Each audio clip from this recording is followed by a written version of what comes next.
An Evening with comedian Rick Green will take place September 26th at the Burlington Golf and Country Club. This is a fundraising event for the Burlington-based organization, the Center for Diverse Learners.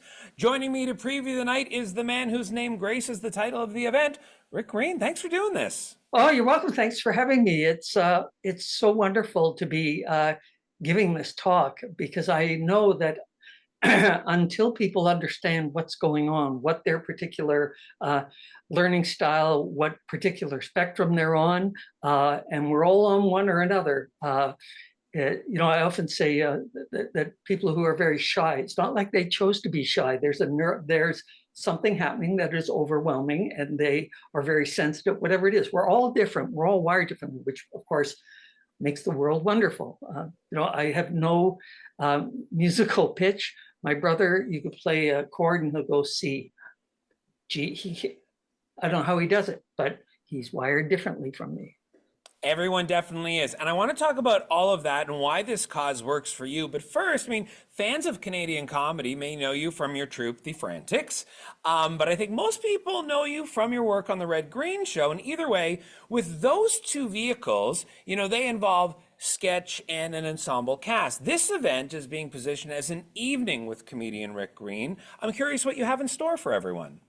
I'm gonna kind of tell my story, and I'll draw a little bit from my one-man show called My Award-Winning Coast to Coast Mental Disorder.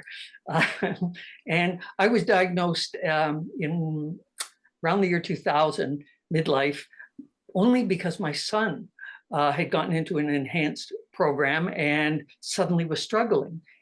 And they did some aptitude testing and said, no, he's bright, but he has ADHD. And like every parent in the world, I went, there's no such thing. Let me see this. I'm not putting my kids on drugs and blah, blah, blah. All of the stuff that I heard, which I gradually learned was, well, that's not true. And that's not true. Anyway, so the difference it made for him from a kid who was in danger of dropping out of this program and ending up back in, nothing wrong with the regular stream, but this was really suited for his strengths. He ended up soaring. He ended up going to Queen's University. He's now something called a mechatronic engineer. And none of that would have happened if we had not had that diagnosis. And it's been said that unless you understand what's going on and get diagnosed and figure it out, it will destroy your life. It'll ruin your best intentions. You can work your brains out and really, you're try harder, I'm trying as hard as I can, and I'm not doing what other people can do.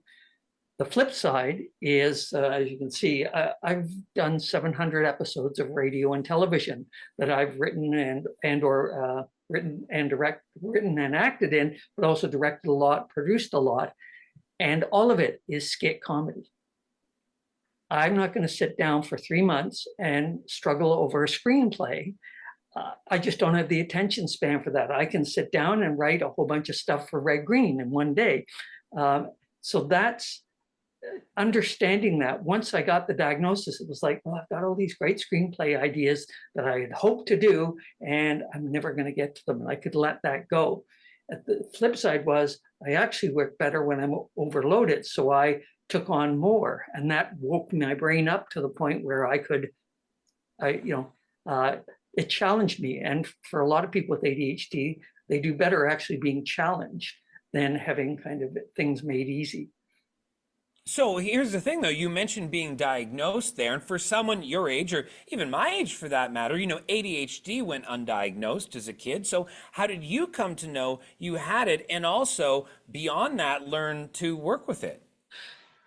That's a great question. I learned that I had it when my son was diagnosed. And right. I was so outraged at the idea that he might have this, I kind of thought it was real, but my son was not restless. He wasn't a troublemaker. He was quiet. He flew under the radar, as did his father. And so when I started looking into it, like a good parent, it was clear that this was all familiar stuff. And the problem was that if you look at the symptoms list of the 18 common symptoms, most common symptoms, It often fails to finish what they start, often loses things, often interrupts, often appears to be listening, but isn't, and all these things. And I went, well, everybody does that sometimes. But as you think about it and you look back in your life, and especially as you talk to people around you and reflect on that, you realize this has really cost you a lot. And you see all of the different ways it's affected you. And so when I learned some of the statistics on untreated, undiagnosed ADHD, 2 or 3 times the rate of divorce. For adolescents, it's 4 or 5 times the rate of multiple car crashes where they're at fault. Bankruptcy, unplanned pregnancies because you're spontaneous, you're impulsive, and so on. So all of these things add up, and the costs of not knowing are brutal. And when you know the common reactions, so we made this documentary, ADD and Loving It, with Patrick McKenna, who actually got diagnosed during the process. And we had all of these great experts, top experts, explaining and guiding us through it. And once you know, everything changes. And the analogy you might use is if you're 7'3", you're at the end of the height spectrum. And if you don't know you're 7'3", you're going to be hitting your head on things, and people are going to be going, Jason's clumsy. He's always smashing it. He's trying to get attention. He's a troublemaker. He's not allowed to grandma's house because he broke the door frame. And then at some point, he tries wrestling, and he's not good at wrestling. And he tries gymnastics. He's terrible at gymnastics but he doesn't know why. He tries hard. And then somebody throws him a basketball, and he goes, and how did you do that? How did you do? Wow. And suddenly you start to make sense of your life, of what you're great at and what you're not. And the sooner you know, the better. I think, sorry, go ahead. No, go for it. Continue. I don't think a lot of people would choose to have ADHD, but I have never met anyone, and I've met thousands of us, who wishes they had not been diagnosed. The universal wish is, if only I'd known sooner, I could have avoided decades of pain. I could have finished my degree. I could have, if only. And that's the challenge when you're an adult getting diagnosed, is you start to make sense of your life, and you realize, especially as you start dealing with your ADHD and using strategies and tools and so on, and you get your house clean, and the kids are not embarrassed to bring the grandkids over, and you're saving money, and you're finishing your degree or whatever it is you're doing.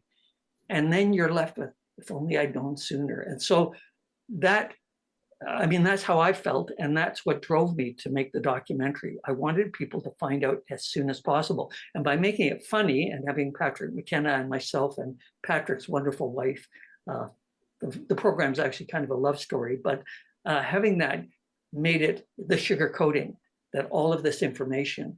And we just, once we made that, when the program aired, the response was unbelievable. People, literally, you saved my life. One guy had bought the pills to end his life because he'd been through 3 divorces, 4 bankruptcies, couldn't figure it out, happened to catch our program, and he had some pills he was going to take. He flushed those down the toilet, and he went out and saw his doctor, and he wrote and said, it's been 2 weeks and everything's shifted, everything's changed. Wow. Yeah. All right. So the night that you're doing here, you're raising money on September 26th for the Center for Diverse Learners. So tell me about that organization and why you're doing this to support it. Well, I think that we all learn in different ways. I'm very tactile and visual and need to be, doing things with my hands. And some people learn are audio processors, visual processors. There's many different ways of learning. So a mechanic probably is a tactile learner, and a musician is an audio learner. And we each have these different ways that we take information in or retain information. So finding out how you learn and what it is that's going on with your neurology and the way you learn, it changes everything. Suddenly you can, well, I'll give you an example. One of the ADHD coaches I know, Jeff Copper, who has something called Attention Talk Radio, wonderful guy, dyslexic up the wazoo. As a lot of people with ADHD are, it's much higher in people with ADHD. So he has a radio program, and he's found all of these different workout rounds. He does a podcast, I guess you'd call it, but all of these workarounds because he understands how his brain works. And that's, once you get that, you can soar. But otherwise, you're a 7'3" gymnast who's struggling, rather than the star of the basketball team. Makes total sense to me. That's a great analogy. And an evening with comedian Rick Green is September 26th, Burlington Golf and Country Club. Rick, appreciate chatting with you today. Thanks so much. Best of luck with the night. Thank you so much, and hope to see you there and see everybody who listens and people who don't even listen and just wander in accidentally. Those people probably have ADHD, actually.